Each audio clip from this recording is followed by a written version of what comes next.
Samantala, Pilipinas may visa relief bilang tulong sa madayuhang hindi makaalis ng bansa, bunsod na makanselasyon ng biyahe patungong Middle East. Si RR Tubize sa sentro ng balita. Pinalawig ng Department of Justice ang pananatili sa Pilipinas ng ilang dayuhan na naapektuhan ng kanseladong flights dahil sa patuloy na sigalot sa gitnang silangan. Inatasan ni Justice Secretary Frederick Vida ang Bureau of Immigration na magbigay ng visa relief sa mga foreign national na hindi makabiyahe paalis ng bansa. Nilagdaan ng Department Order noong March 9. Ang mga dayuhan na may expired na visa mula noong February 28 ay maaaring manatili sa Pilipinas hanggang April 1. Hindi na rin sila sisingilin ng anumang bayarin, multa o penalty sa kanilang pag-overstay. Ayon kay Vida, bahagi ito ng tulong ng pamahalaan sa mga taong direktang naapektuhan ng sigalot sa Middle East.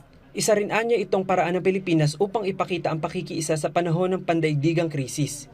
Samantala, nanawagan din si Secretary Vida ng pagkakaisa sa loob ng DOJ upang magtipid ng enerhiya at krudo dahil sa lumalalang krisis sa langis dahil pa rin sa sigalot sa Middle East. Hinihikayat niya ang mga kawani ng kagawaran at kanilang mga pamilya na manguna sa pagtitipid ng enerhiya at gasolina bilang suporta sa panawagan ng pamahalaan para sa mas epektibong paggamit ng enerhiya. Kaugnay ito ng direktiba ni Pangulong Ferdinand Marcos Jr. na paigtingin ang energy conservation sa mga ahensya ng gobyerno. Matatandaan na noong March 9, ipinatupad sa DOJ ang 4-day workweek, pagbawas sa mga opisyal na biyahe at mas malawak na paggamit ng mga online platform upang makatipid sa enerhiya at gastusin.